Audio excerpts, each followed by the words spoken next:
俄烏戰爭都維持咗一段好長嘅時間，喺香港睇緊嘅大家，包括我在內，都未必太了解到當中嘅原因。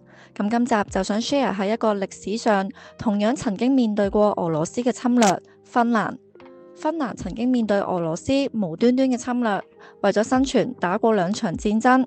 佢哋嘅總統先頭部就發表咗只有經歷戰爭嘅當事人先理解到感受。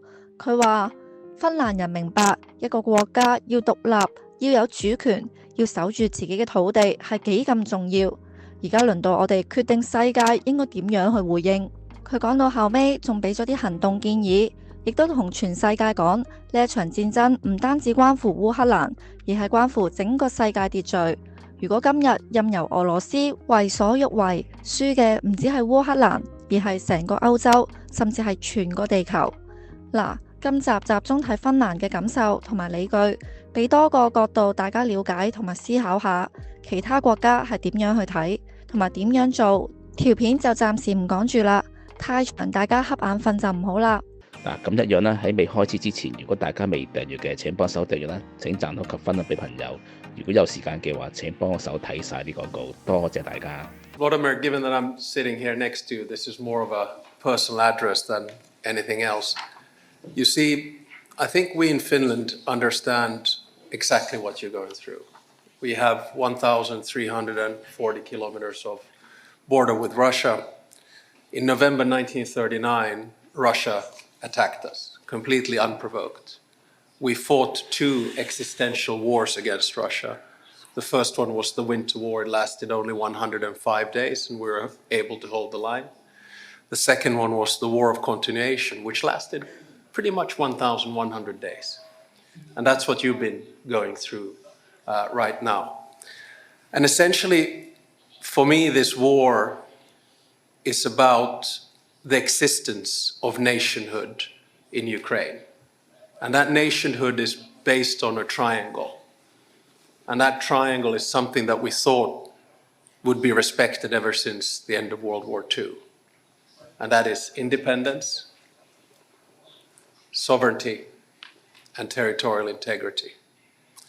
Now, in World War II, Finland had to accept a peace with Stalin. And I'm sure we're going to have to accept a peace with Putin.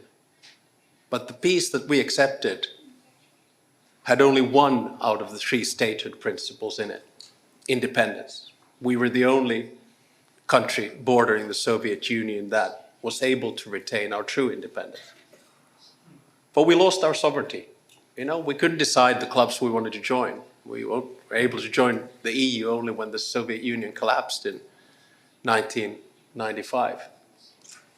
And we lost 10% of our territory, including the areas where my grandparents were born and where my father was born.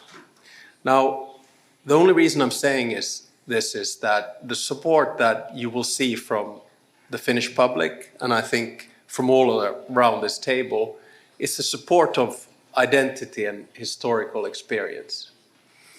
Now, my big point is that there seems to be some misunderstanding about what is going on here.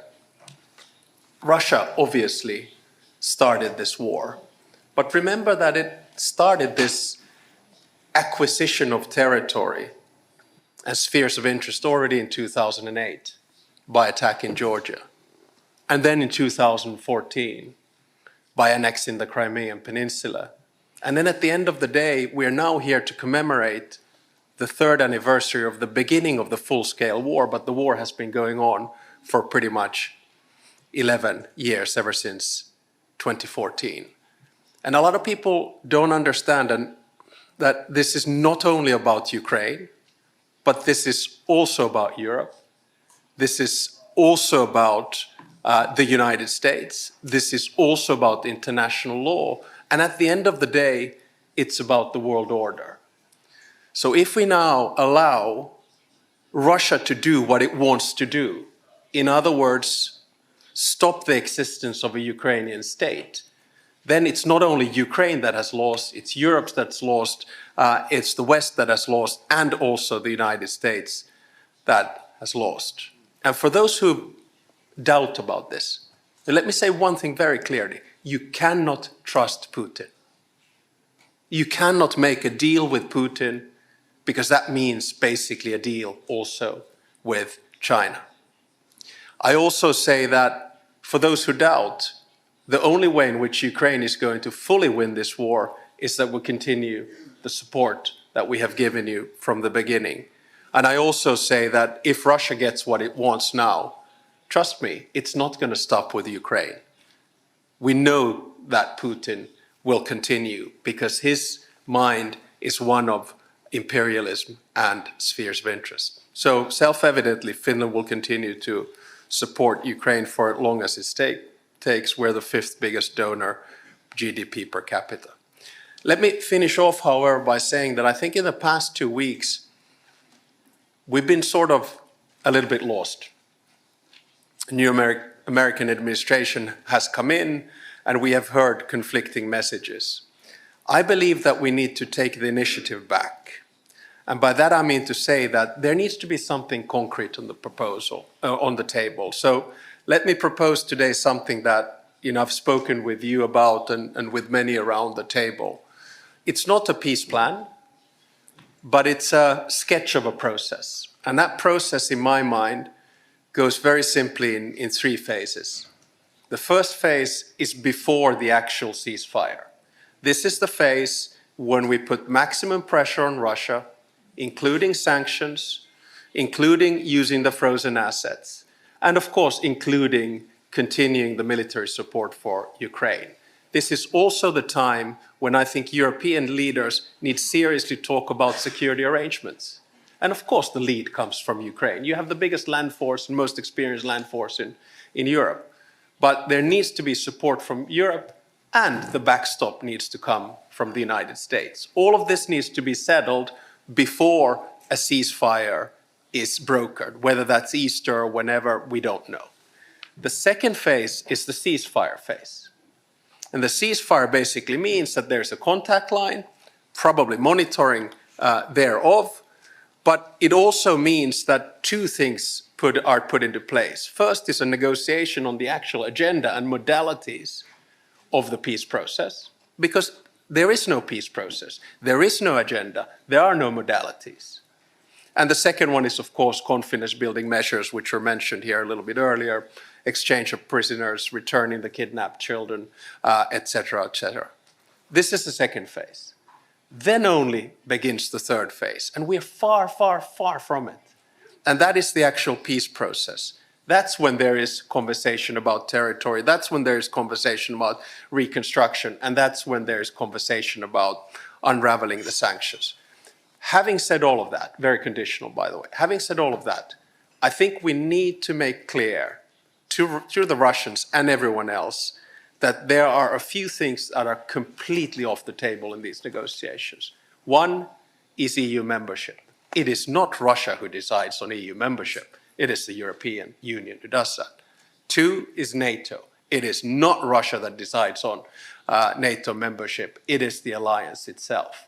3 is Ukrainian defense. It is not Russia that decides on what Ukraine has by its border, when, where, and how. And 4, European security arrangements or order. It's not Russia that decides on that. We already have a European security order and should stick to it.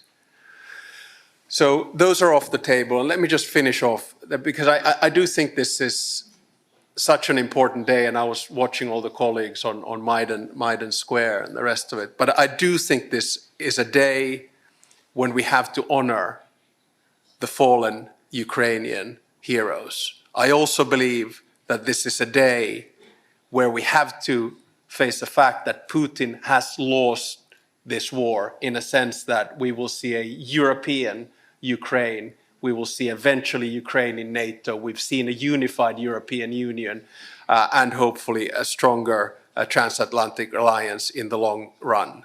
And on a day like this, I think it's time to pave the way for a plan for Ukrainian victory. Slava Ukraini. Yes.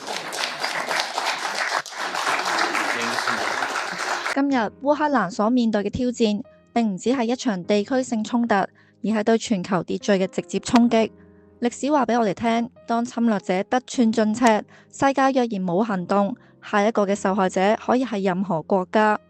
你都知啦，人類總係要重複犯同樣嘅錯誤，歷史嘅教訓係會重演，幾無謂嘅理由都可以引發戰爭。陳同佳一事都係咁㗎咋，邊個會諗到一個連官方職員都唔係嘅人都可以搞到23條國安法呢啲出嚟呢？香港由治及興，依家係幾咁繁榮，大家有眼睇啦。